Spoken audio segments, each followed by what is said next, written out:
Hey, this is Molly. Before I introduce you to today's guest, I'm thrilled to tell you about an unbelievable event on May 5th that I am super excited to be a part of. Broadcast live from Atlanta to 100,000 people around the globe, LeaderCast Live is the largest one-day leadership event in the world.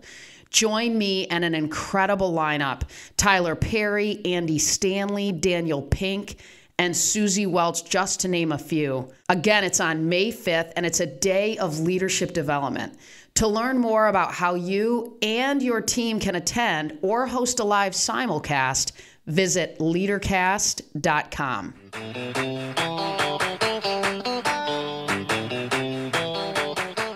Welcome to Game Changers with Molly Fletcher, where we take you behind the scenes with peak performers to learn what makes them tick and discover how you can apply their lessons to your life. I'm your host, Molly Fletcher. Today's guest is a Hall of Fame pitcher who recorded more than 300 wins during his professional career with the Atlanta Braves and the New York Mets, and was the 1995 World Series MVP. Tom Glavine etched his name in history as one of the game's greats, leading the Braves to 5 World Series appearances in the 1990s. Known for his calm demeanor and determination on the mound, Glavine relied on his control and pinpoint precision to sit down batters. Today, he shares what made the Braves team so special, what he learned playing for manager Bobby Cox, and the mistake he thinks today young athletes are making. Tom, thanks for joining me. Tommy, tell me, what you played for Bobby for a long time, Bobby Cox, who is such a great leader. You saw him, though, in a way, in a clubhouse and over the years. What do you think made him such an awesome leader? I think it's a couple of things, really. I mean, in its simplest form, Bobby treated everybody like a man, and he treated everybody with respect. And, I know that sounds simplistic, but really it was. I mean, Bobby was pretty simple with what he expected out of you. He expected you to be on time. He expected you to wear your uniform the right way, and he expected you to play hard when you went out on the field. And that was really all there was to it. And in terms of the respect side of things,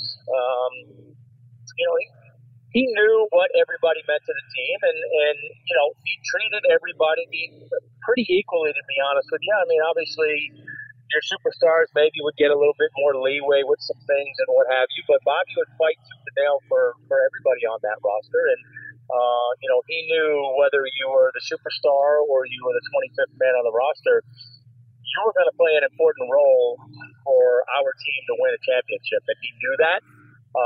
He did a great job of keeping guys that were not regulars involved, getting them playing time, getting them consistent at bats and things of that nature so that they were ready when they were called upon. And, and I think the other thing that Bobby was so good at was he never asked anybody to go out on the field and do something that he knew they weren't capable of doing. It was always, put you in the best possible position to succeed. One of the things I always remember about Bobby is he was always such a soft-spoken, just a kind, all-American, right, like you're describing, guy. But he was also ejected from a ton of games, right? And so, right. So tell me, I mean, I actually talk about that sometimes when I speak, right? Because he was doing it to keep his guys in the game, right?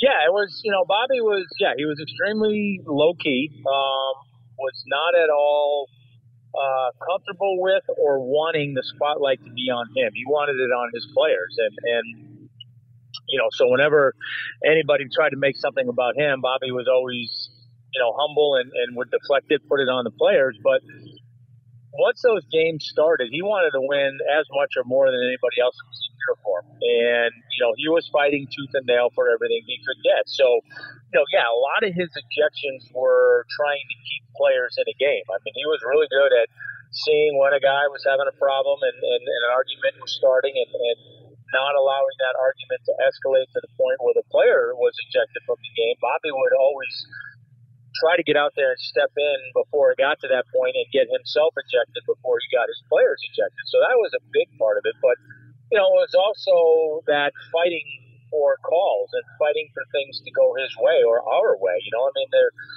back in those days, before instant replay, there was a lot of jockeying that went on for calls. And, if a call went against you, it was a close call, Bobby was going to scream and yell and be heard so that maybe the next time that call would go our way.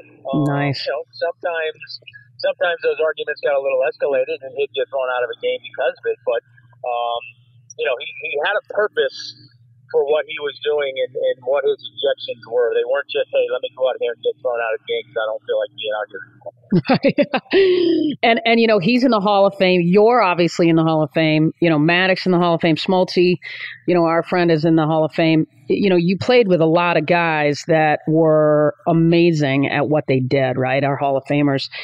What did you see as one of the common threads around these Hall of Fame guys, that both physically, mentally, emotionally, their mindset, and how did they sustain that, and you sustain that over time? I think there's a different level of commitment with guys that are at that level. And I guess what I mean by that is, they're very seldom do those kinds of guys let things get in the way of what they should be doing, whether it's a workout or a treatment or whatever the case may be.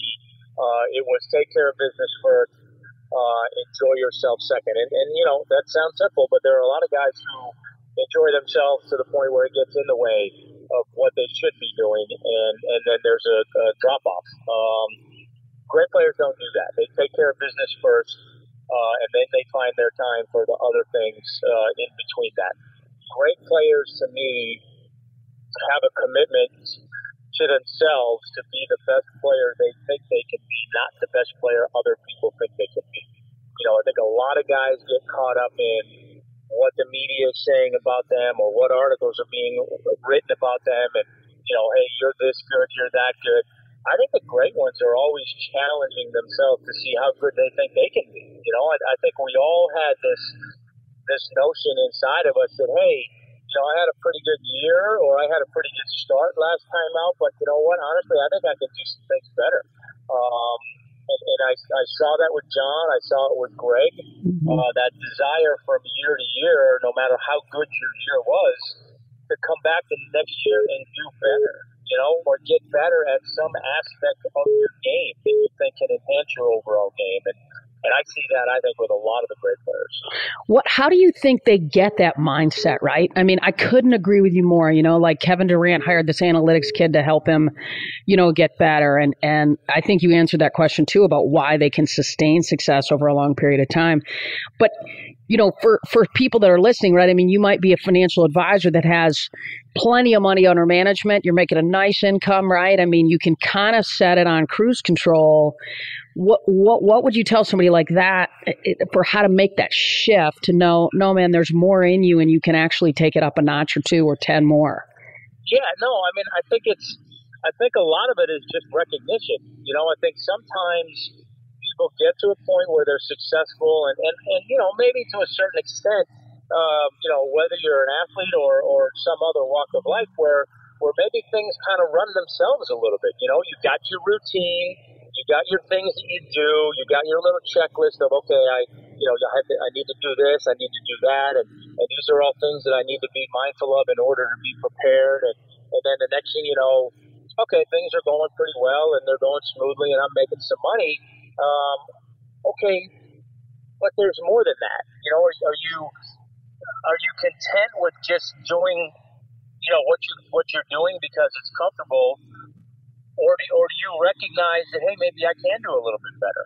Maybe I can push myself a little bit further, and whether it's make a little bit more money or add a few more clients or raise my firm to another level, whatever the case may be. I think a lot of it is just that recognition that, hey, okay, I'm doing pretty good, but there's more here that I can do. Now, some people are willing to have that recognition and then actually put the work in to get there. Some people aren't. I see it in baseball all the time. Guys want to work their butts off and get to that stage where maybe they sign that big contract, that one big contract, and then all of a sudden they sign that one big contract and it's, okay, I'm content now. And don't think for a second about, well, wait a minute. I can sign another big contract in 4 years or 5 years if I continue to do what I'm doing or do what I'm doing even better. So I think you become a little bit short-sighted with and get engrossed with your success at the moment, and don't look a little bit further down the road and see the even greater things that you can achieve. Well, and there are so many people listening that have children, right? And you're, I know, a father and an awesome dad and super locked into your kids. And, you obviously have resources, as do many people that are listening. And how did you instill that, what you just described, that mindset into your children, right? I mean, who probably have a lot of choices in their life as to the things that they want to do and how they spend their time. But we all know that success comes with work, period, right? Right. So how'd you get that inside of your kids? I mean, your son just signed for Auburn to play baseball. It's just awesome. It's a constant battle. It's harder for kids today than it was in our generation because they have way more distractions than we do. We didn't have the video games and the cell phones and everything else that these kids have going on today that takes them away from what they should be doing. It's that we always talk about, well, there's the unintended consequences of all the advancements that go on around us in life. Well, the distraction level is off the charts now with kids, with all the things that they have going on. So it's a struggle, and I'm not going to say that my kids have been perfect. I mean, it's a constant reminder to them as to, okay, what is it that you want to achieve? What are you trying to do? And it really boils down to the simplest terms of what my dad said to me when I was a kid, which was very simply, don't allow somebody else to outwork you. There's a lot of things that you can't control. There are going to be guys that have more talent than you. There are going to be, guys and gals in the workforce that have more talent than people, but talent doesn't always relate to success. Again, in my world, and I'm sure you see it all the time in the business world, in the baseball world, you think that I was a Hall of Famer and a 300-game winner because I was more talented than anybody else in the field. No. There were a lot of guys that were more talented than me, but they didn't work as hard as me. They didn't push themselves as hard as I did. They didn't strive for making themselves become the kind of player that I wanted to make myself become. And I'm sure that happens in the business world every day. So that's what I try to remind my kids of is, look, you got to decide what it is you want. And then you got to decide how hard you want to go after that, because talent alone is only going to take you so far. Like even in my son's case, okay, so yeah, you've got talent, you play on your high school baseball team, and you created an opportunity for yourself to go play at a Division I college at Auburn. Well, guess what? Now it starts all over again when you get there, because you're going to be around a lot of other talented kids. So what are you going to do to separate yourself from those kids and give yourself the opportunity? Because again, you get to a point in time where talent only takes you so far because you get surrounded by lots of talented people the further along you get, and you need to do something to separate yourself. And a lot of times that's just the willingness to put in more work and be more diligent about making yourself better than the guy next to you wants to. I couldn't agree with you more. There was a book I read or an article that I read once, and it just talked about talent plus, all these different characteristics: hard work, perseverance, commitment, mindset. I mean, it just rattled off all these things to your point that talent isn't enough, that it needs to be so much more than that, for sure. It is. And you're, look, all of us, and again, in my walk of life in the athletic field, most of the kids, my son included, will get opportunities because they are more talented than most of the kids around them. But as you get further along, that disparity in talent becomes less and less. And right. You got to do something. And I'm sure the same is true in the business world. There's probably a lot of talented people that are coming out of high school and going to some of these great business schools and what have you. And they probably got there because they were smarter than everybody else in their class. But, now you're in a college and you're surrounded by brilliant people. Okay, now what? Right? Now what are you doing? What separates you from the guy sitting next to you in the business school who wants the same job that you want. Right, totally. Talent's not going to do it. Right. You got to do things to separate yourself. I remember when I was an agent, I was, after a game and a whole bunch of us all went to grab a beer at the, bar across the street from a stadium. We were on the road, and I won't name the guy, but I mean, he had like 8 beers faster than any human being I'd ever seen in my life. I mean, and you saw it out there, right, in the big leagues. And I remember looking at him after his like 8th one. I couldn't believe I'd never seen any human being drink beer so fast in my life. And I said, man, imagine what you would do tomorrow if you didn't drink quite so many beers. Like, you know what I mean? Yeah. Like, and they used to think, well, if I have 8 beers and I stand right here and I go 3 for 4 the next day, then I'm going to do the same thing tomorrow night because then I'll go 3 for 4 again. Right? And you wanted to tell him, dude, the beer has nothing to do with you going 3 for 4. The superstitions can be dangerous, particularly when the behavior is not good, because sooner or later it's going to catch up. Right. So, it's cool to hear you say that you said, your son really just started pitching late in high school. And then I know you were actually, a lot of people don't know this, but drafted by the NFL too, or the NHL too. Yeah. I mean, you're an unbelievable hockey player, I know too. And then your son really locked in on pitching late. And we live in this world where I see so many kids locking into sports so early. And sadly, sometimes they get to college and they're fried, or they don't even want to play in college. You played obviously hockey at a high level, and obviously baseball. And then you see that what your son's sort of roadmap was. Tell me a little bit about that and how it worked for you and your philosophy on that. You know what? It was the norm back then, and sadly, it's not so much the norm anymore. You just, as a kid, for me, you played as many sports as you could, and I locked in on hockey and baseball primarily, but I still had years where I played basketball, I played soccer, and I did a bunch of different stuff, and the beauty of it is that's just the way it was. You did it. And unfortunately, in today's world, whether it's the parents who are pushing their kids to play professional, or the coaches who are pushing the kids to enhance themselves or their programs, what's gotten lost in all of this is allowing the kids to be kids and enjoy themselves and expose themselves to multiple sports and figure out, not only which one they like and maybe want to focus on later in life, but also, quite honestly, just make them a better athlete. I see kids now that are playing baseball year round. I see kids playing hockey year round, football, you name it. Maybe in some sense, we're creating better athletes or better players in those sports, but I don't see the athleticism in a lot of these sports that I saw when I played. I mean, look, you mentioned me. I mean, heck, look at Smoltz. Smoltz could have gone to college and played basketball. Avery was the same.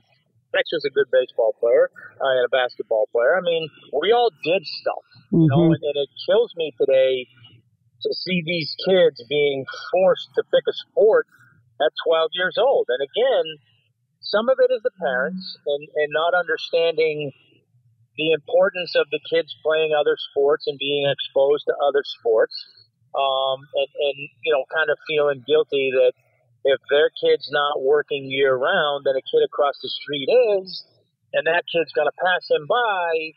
And there goes our college scholarship, and there goes, it's just crazy, and I think coaches and programs play into it as well. I think a lot of coaches feed on the emotions of parents and make parents believe that if you're not doing this, you're doing your kid a disservice, or if you're not playing for this program, you're doing your kid a disservice. I mean, to me, let the kids play. In this world, day and age, it doesn't matter. If they're playing and they're on the field and they're good, somebody is going to find them. I mean, would anybody have thought 8 years ago that the number 1 and number 2 picks in the NFL draft quarterbacks were going to come out of the schools that they came out of last year? I mean, right. It's crazy. Right. You look at some of the baseball players. You look at some of the hockey players.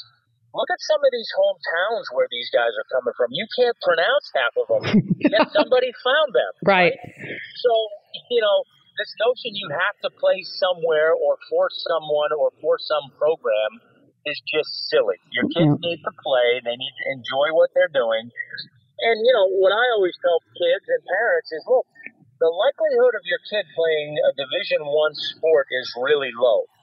The likelihood of your kid playing a professional sport is extremely low.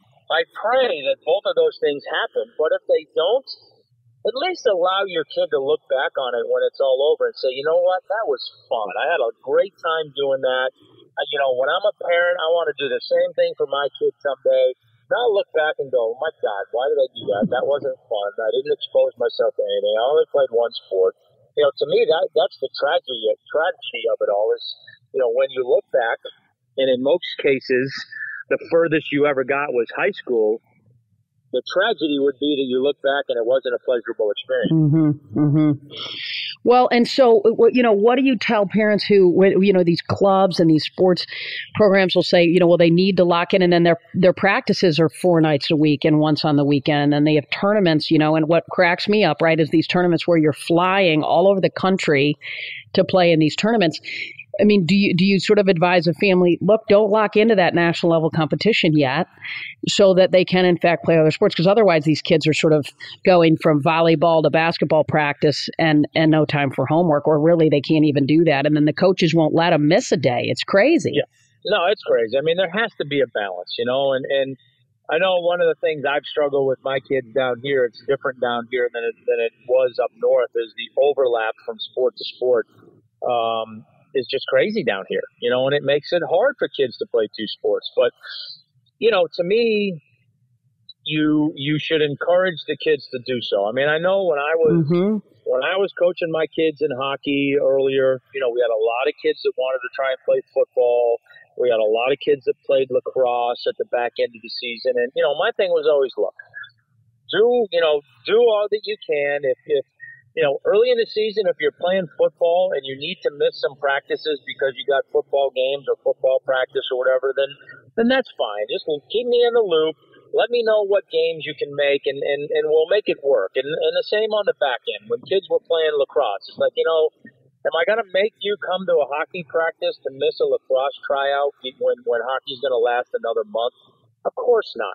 I mean, you have to have some common sense and be smart about this stuff. But again, I think a lot of the times it's the coaches and the programs that are driving that. It's how dare you miss my practice or miss this is the most important sport going, the one that I'm coaching, and you better be here. And I see that down here, particularly with football. I mean, I think football is off the charts in terms of monopolizing people's lives. But to me, if you're a parent, you just need to be mindful of when it's getting to be too much, because even if these kids aren't playing multiple sports, they still need to have a life.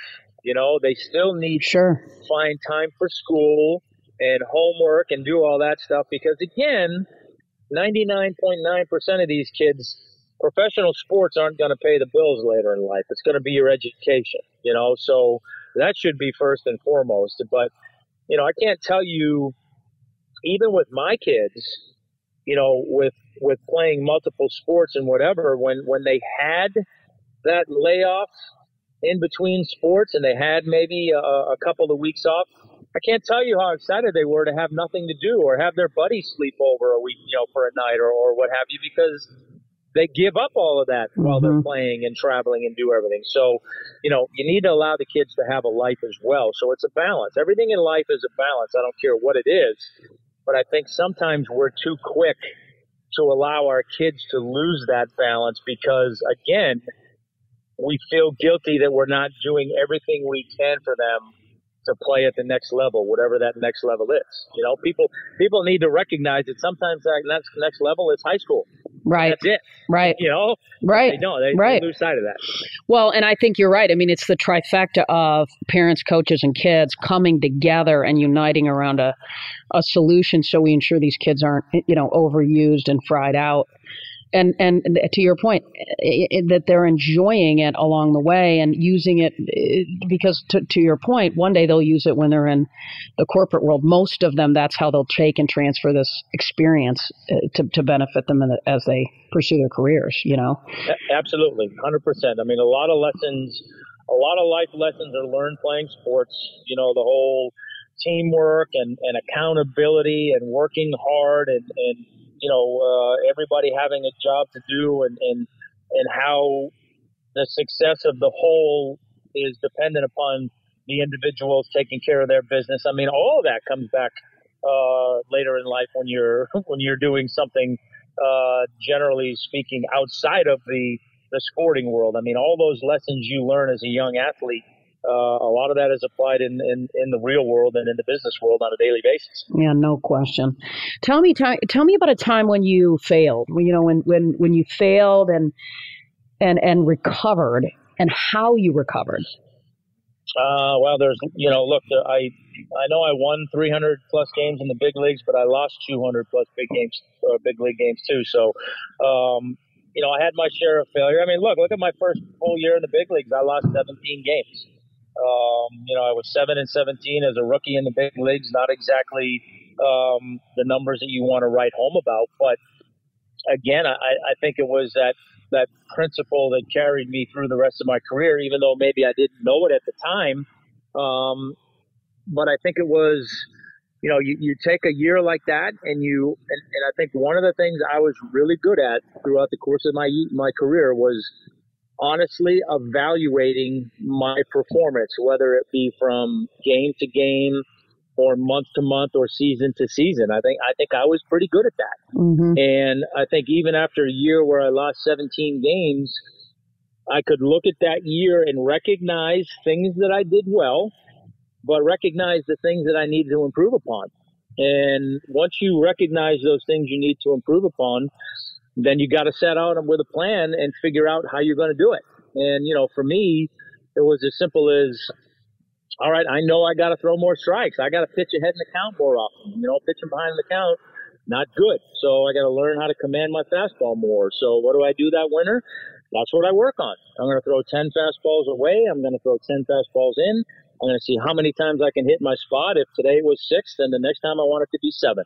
And just constantly reinforcing that part of the program in order for me to be more successful. And, again, throughout the course of my career, if it was from one start to the next, or like I said, season to season, okay, what can I do better? What can I improve upon?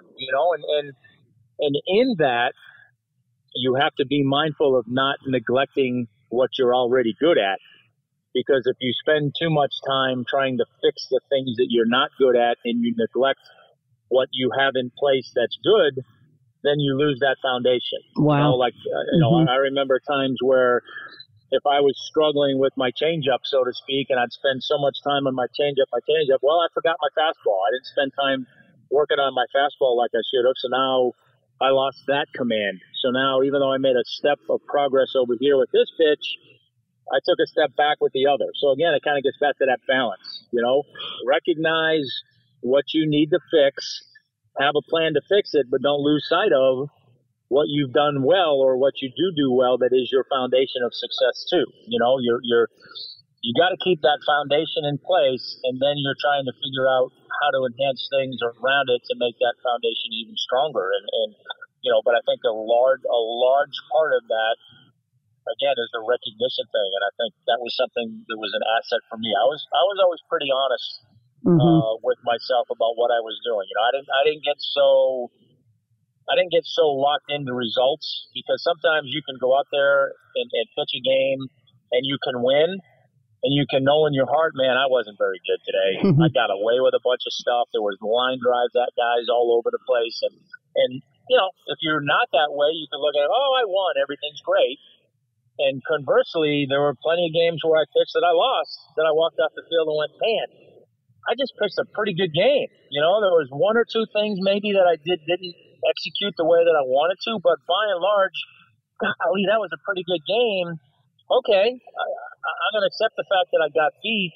Not a lot that I want to tinker with or play with, whereas if you just get to results driven, you might look at that and go, well, I lost. I got to fix something. I got to change something. Mm-hmm. Well, no, you don't, and Right. so you can't be always result driven. I think you have to look inside, look at the results, good or bad, but make an honest assessment of what happened along the way to lead you to that good result or that bad result, and recognize that, again, sometimes you get lucky and you get a good result, and sometimes you do everything right and you don't get a good result. Mm-hmm. And I'm sure that's true in business. You might be bidding for a job, and you might go in and you might have a great bidding process and everything was lined up, and you know what? At the end of the day, the client just decided to go in another direction. Okay, that's going to happen sometimes. Mm-hmm. Mm-hmm. Versus Absolutely. Other times where maybe it's, what, that presentation was terrible. We got to get better. We got to do better. We got to, recognize that, but don't be just result driven. Did you? It doesn't always tell the truth. Yeah. So, Tommy, did you ever? I mean, were there guys in the clubhouse? One of the things that I believe in is that everybody needs, business people particularly need a handful or a couple people that they can be vulnerable with, right? That they can look at after a sales call and go, man, I jammed that thing up. I did not do X, Y, and Z. And what do you think? Were there guys like that you could come in, when you got pulled after 80 pitches or 90 pitches and sit down and look at? And who was that, or after the game that you looked at? Because you obviously want to evaluate, the situation, but it also helps, right, when you can lean on a couple people and they can give you some feedback. Who'd you do that with? Yeah, no, it kind of evolved. So early in my career, I wouldn't say I had those guys that I thought that I would let myself be vulnerable to, but I had guys that I knew I could talk to. So when I was a young guy in the big leagues and you're surrounded by veteran guys, you talk to the veteran guys who have been through your experiences.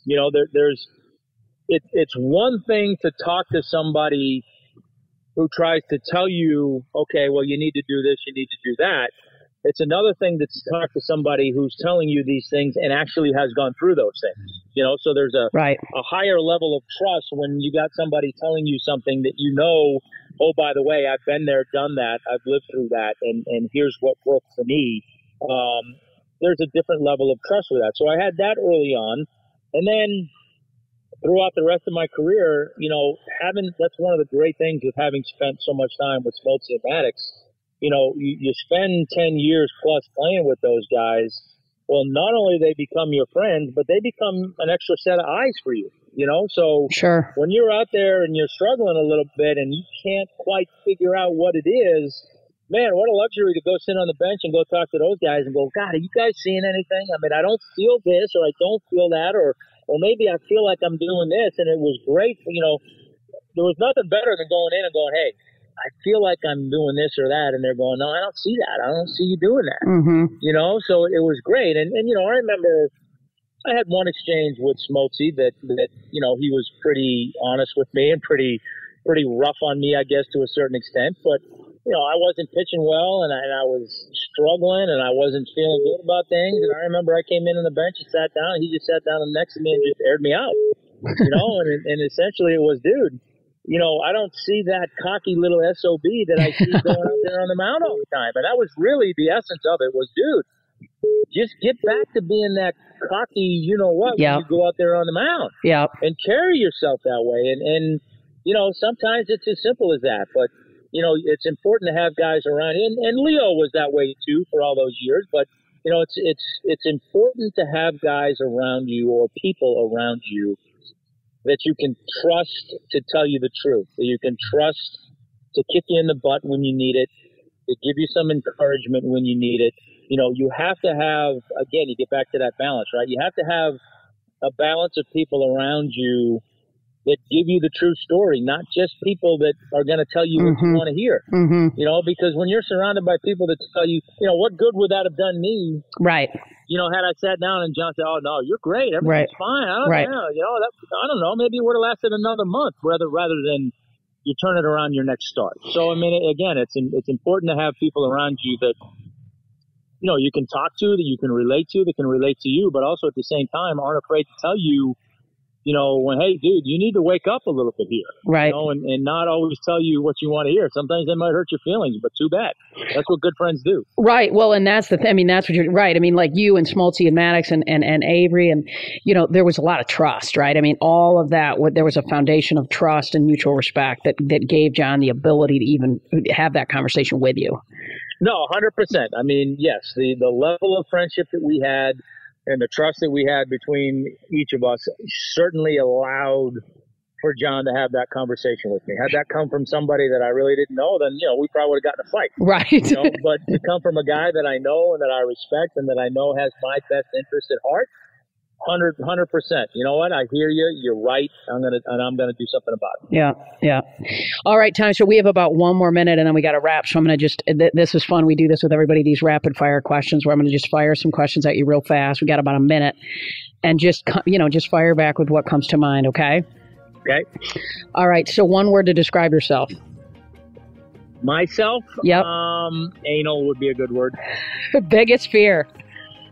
Biggest fear, embarrassment. Wow. Okay. What is your favorite off-day activity? My favorite what? Off day. What was the favorite thing to do on an off day? Play golf. Person who had the biggest impact on your life? My dad.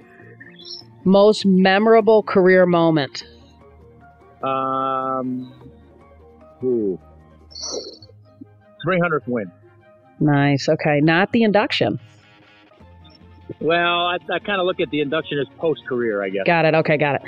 One thing people don't know about you. I'm actually pretty funny. Dry sense of humor. Were you one of those practical jokers in the clubhouse like Smoltzy? I mean, John did that to me all the time. Yeah, I wasn't a huge practical joker, but I have a very dry sense of humor that I think sometimes when people don't know me, it rubs them the wrong way. They're not sure how to take it. What's one thing on your bucket list? Golly. I want to go to Ireland and play golf. Nice. Awesome. Thanks, as always, for listening. And if you missed an episode, you can listen to previous episodes on iTunes or on mollyfletcher.com. Until next time, stay curious and be a game changer.